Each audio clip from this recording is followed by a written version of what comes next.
Hi students, आज हम 8th class की मंडे की 27 अप्रैल की साइंस की क्लास देने जा रहे हैं। हमने अपना first chapter crop production management के सॉइंग और मैडिक फर्टिलाइजर्स एंड मैन्योर्स टॉपिक पढ़ लिए थे। अब हम आगे इरिगेशन कंटिन्यू कर चुके हैं। इसका हम पहला पढ़ेंगे आज, सोर्स ऑफ इरिगेशन।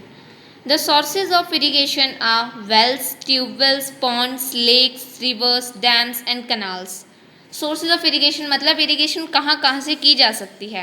वेल्स कुओं से, ट्यूब वेल्स नलकों से, पॉन्ड्स तालाबों से, लेक्स झीलों से, रिवर्स नदियों से, डैम्स ये जो डैम्स बने होते हैं, कैनाल्स आप जानते ही होंगे रिवर की तरह मैन मेड रिवर होती है कैनाल एक तरह से। ट्रेडिशनल मैथड्स ऑफ इरिगेशन यानी कि पुराने समय में कैसे इरिगेशन होती थी। The water available in wells, lakes and canals is lifted up by different methods in different regions for taking it to the fields.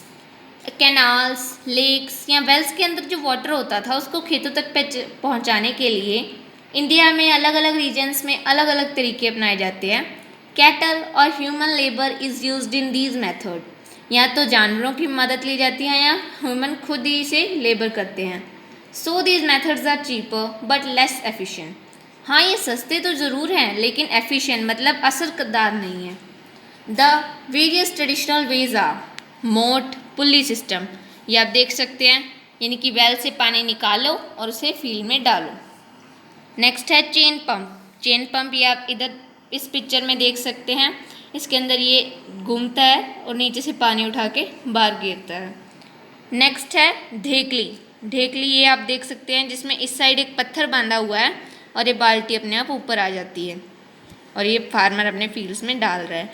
राहत, लीवर सिस्टम, ये देखिए राहत में एनिमल खींच रहा है इसको ताकि ये पानी ऊपर आ जाए और फील्ड में डल जाए। Pumps are commonly used for lifting water.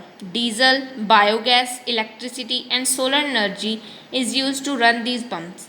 Pumps को भी बहुत यूज़ किया जाता है इरिगेशन में। डीजल या फिर बायोगैस या फिर बिजली या फिर सूरज से आने वाली सोलर एनर्जी को पंप्स चलाने के लिए इस्तेमाल किया जाता है। अब है modern methods of irrigation. Modern methods of irrigation help us to use water economically. The main methods used are as follows. Modern method जो है उनमें हम पानी का बहुत अच्छे से सदुपयोग करते हैं, पानी वेस्ट नहीं होता। इसके कुछ मेथड्स हैं। Sprinkler system, this system is more useful on uneven land where sufficient water is not available. ये कह रहा है जो ये जो सिस्टम है इस पिक्चर में आप देख सकते हैं, इस सिस्टम में अगर लैंड अनइवन है, उबड़ खाबड़ है और पानी भी उनसे बहुत दूर है तो ये काफ़ी यूज़फुल रहता है वहाँ।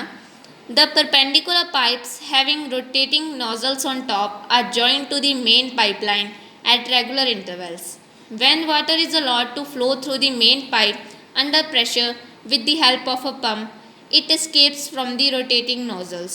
It gets sprinkled on the crop as if it is raining. Sprinkler is very useful for sandy soil.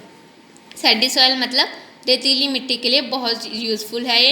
इसका इन्होंने सारा प्रोसेस बताया। ये देखिए मेन पाइपलाइन से जोड़ के परपेंडिकुलर यानी कि 90 डिग्री के एंगल पर पाइप्स को खड़ा किया गया है। उनके ऊपर घूमने वाली नोजल्स हैं, उनके अंदर से पानी निकलता है और वो फुव्वारों की तरह जैसे बारिश हो रही है वैसे पौधों पर पड़ता है। Drip system, in this system the water falls drop by drop just at the position of the roots, so it is called the drip system. It is the best technique for watering fruit plants, gardens and trees. ये कह रहा है कि इसके अंदर सिर्फ roots में drop by drop पानी डलता है, ना कि एक्सेसिव पानी वेस्ट नहीं होता। ये बेस्ट टेक्निक है अगर आपके घर में फ्रूट प्लांट्स हैं, आपने गार्डन बना रखा है और कोई फ्रूट ट्रीज हैं। This system provides water to plant drop by drop. Water is not wasted at all. It is a boon in regions where availability of water is poor. ये वैसी जगहों के लिए तो वरदान है ये सिस्टम जहाँ पे पानी की कमी है। ये देखिए यहाँ इन्होंने मेन सोर्स से पानी उठाया है और बिल्कुल ज़मीन पर इन्होंने पाइप बिछाई है और जो अलग अलग जगह पे जहाँ पे प्लांट्स हैं वहाँ पे होल्स हैं पाइप में और उनको ड्रॉप बाय ड्रॉप सिर्फ जड़ों में पानी मिलता है। प्रोटेक्शन फ्रॉम वीड्स, बूझो एंड पहेली, went to a nearby wheat field and saw that there were some other plants in the field. Have these other plants been planted purposely? भुजू पूछ रहा है कि जो उन्होंने वीट के अलावा एक्स्ट्रा प्लांट देखे, क्या वो भी किसी पर्पज से उगाए गए हैं? नहीं, ये वीड्स हैं। वीड्स मतलब जो अपने आप उग जाते हैं, जिन्हें उगाने की ज़रूरत नहीं पड़ती। In a field many undesirable plants में grow naturally along with the crop. These undesirable plants are called weeds. Undesirable यानी कि जिनको चाहा नहीं किया जाता, जिनको हम नहीं चाहते कि वो उगें, ये अपने आप ही नेचुरली उग जाते हैं क्रॉप के साथ, इनको वीड्स बोलते हैं। The removal of weed is called weeding. Weeds को फील्ड से उखाड़ने को वीडिंग बोलते हैं। Weeding is necessary since weeds compete with the crop plants for water, nutrients, space and light। अब देखिए वीडिंग क्यों ज़रूरी है, क्योंकि जो प्लांट्स हैं उनके साथ वो कंपटीशन करेगा, वो उसको खुद को भी न्यूट्रिएंट्स चाहिए और जो हमारी क्रॉप प्लांट है उसको भी न्यूट्रिएंट चाहिए। तो ऐसे कंपटीशन की वजह से हो सकता है हमारे क्रॉप प्लांट को पूरा न्यूट्रिएंट ना मिले, पूरी स्पेस ना मिले, या फिर वाटर की कमी हो जाए या लाइट ना मिले। दस they affect the growth of the crop. इससे हमारी फसल की यील्ड पर फर्क पड़ सकता है। Some weeds interfere even in harvesting and may be poisonous for animals and human beings. कई बार अगर वीड्स ना उखाड़े जाएं तो हार्वेस्ट यानी कि जब हम फसल काटते हैं तो उसके अंदर भी आ जाते हैं, और ये इतने जहरीले हो सकते हैं जानवरों के लिए भी और हमारे लिए भी। Farmers adopt many ways to remove weeds and control their growth. Tilling before sowing of crops helps in uprooting and killing of weeds.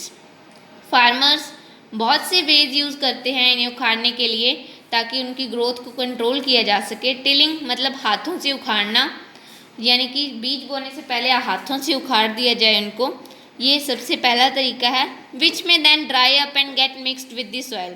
उखाड़ के उनको वहीं पे रख दिया जाता है ताकि वो सॉइल के अंदर चले जाएं और उन सॉइल फर्टाइल हो जाए।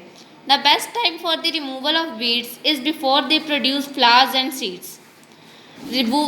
वीड्स को उखाड़ने का सबसे अच्छा टाइम कब होता है? जब उनके फ्लावर्स या उनके सीड्स ना बने हो, क्योंकि अगर सीड्स बन जाएंगे तो वो अपने जैसे और 4 प्लांट्स बना लेगा। The manual removal includes physical removal of weeds by uprooting और cutting them close to the ground from time to time. हाथों से कटाई करना। This is done with the help of a khurpi. A seed drill is also used to uproot weeds. इसमें हम खुरपी से भी निकाल सकते हैं और एक मशीन सीड ड्रिल होती है उससे भी हम वीड्स को निकाल सकते हैं। Weeds are also controlled by using certain chemicals called weedicides. इसमें वीडिसाइड्स कुछ ऐसे केमिकल्स होते हैं जो सिर्फ वीड्स को ही मारते हैं, हमारे क्रॉप प्लांट को नहीं। लाइक 2,4-D ये उनके नाम है। These are spread in a fields to kill the weeds. ये स्प्रे किए जाते हैं ताकि वीड्स मर जा सकें। They do not damage the crops. ये सबसे इम्पोर्टेंट लाइन है कि वो फसल को ख़राब नहीं करते। The weedicides are diluted with water to extent required and spread in a field with the sprayer. ये देखिए वीडिसाइड स्प्रे ऐसे की जाती है उसके अंदर पानी डाल के। Do weedicides have any effect on the person handling the weedicide sprayer. Bhuju पूछ रहा है कि क्या उस पर्सन पे भी कोई इफेक्ट पड़ता है जो उस वीडिसाइड को स्प्रे करता है। As already mention The weedicides are sprayed during the vegetative growth of weeds before flowering and seed formation. ये बताया गया कि वीडिसाइड के ऊपर तभी स्प्रे करना चाहिए जब उनके फूल या सीड्स न आए हों। स्प्रेइंग ऑफ वीडिसाइड में affect the health of farmers. हाँ, ये कहते हैं कि ये स्प्रे करने से फार्मर्स की हेल्थ पे तो फ़र्क पड़ सकता है, इसलिए उन्हें इन केमिकल्स को काफ़ी ध्यान से बरतना चाहिए। They should cover their nose and mouth with a piece of cloth during spraying of these chemicals. उन्हें अपने केमिकल्स छिड़कते वक्त नाक और मुंह को अच्छे से ढकना चाहिए। आज के लिए बस इतना ही, आगे काम करेंगे नेक्स्ट वीडियो में।